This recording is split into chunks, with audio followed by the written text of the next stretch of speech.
सायनदेव हा ब्राह्मण कुळातील आचारसंपन्न संसारी माणूस होता. पण संसाराचा गाडा चालवण्यासाठी त्याला मुसलमान राजाच्या पदरी नोकरी करावी लागत असे. तो राजा अत्यंत निर्दयी, दुष्ट व लहरी होता.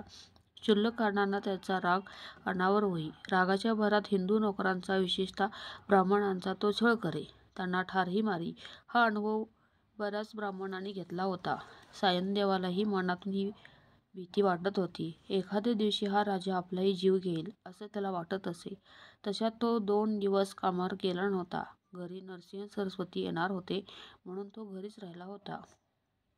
2 दिवसानंतर तो कामावर गेला. पण जाण्यापूर्वी आपली शंका त्याने स्वामींना सांगितली होती.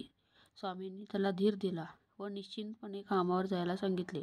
ते म्हणाले, मनात कुठलीच काळजी करू नको. तू आज कामावरून परत येईपर्यंत मी इथेच राहणार आहे.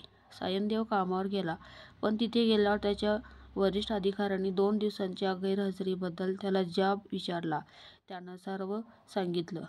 पण ते त्या अधिकाऱ्यांनी नीटसं मनावर घेतलं नाही. त्याने त्याला राजाकडे भेटायला पाठवलं. सायनदेवाला पाहताच राजाचा राग वाढला. कुठलीच चौकशी न करता राजाने हातात एक शस्त्र घेतलं व तो सायनदेवाला मारायला पुढे सरसावला. सायनदेवानं मनात स्वामींचं स्मरण केलं. तो शांत उभा होता. राजाने पुन्हा एकदा सायनदेवाकडे क्रोधानं पाहिलं आणि त्याची भोपळीच वळली. हातापायातलं अवसान गेलं. पोटातून व छातीतून असह्य कळा येऊ लागल्या. तो जमिनीवर पडला व गडाबडा लोळू लागला. आपणासच कोणीतरी शस्त्राने मारीत आहेत असं त्याला वाटू लागलं. राजाला थोड्याच वेळात त्याची चूक कळली. तो कसाबसा उठला व त्याने सायनदेवाची क्षमा मागितली. त्याला नमस्कार केला. इतकंच नव्हे तर त्याला उंची, वस्त्रे व अलंकार देऊन घरी जाण्यास सांगितले. सायनदेव आनंदाने घरी आला व स्वामींना त्याने वंदन केलं. आपल्या कृपेनंच आज मी मरणाच्या संकटातून सुटलो असं सांगितलं. घरच्या सर्वांचीच चिंता दूर झाली होती.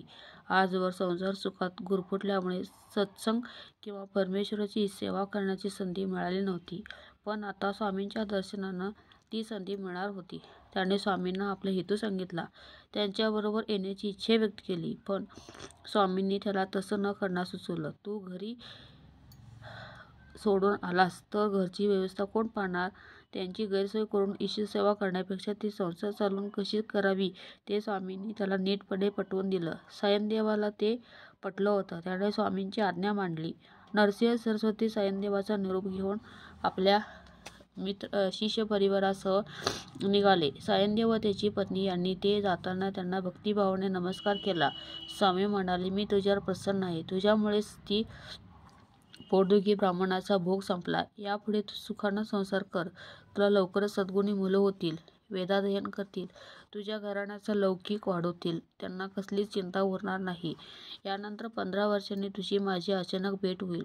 तुम्ही धीर सोडू नका, काळजी करू नका. स्वामी तेथून निघाले. पुढच्या यात्रा करायला निघून गेले. यात्रा करून श्रीशैल पर्वती येऊन ते गुप्त रूपाने राहिले.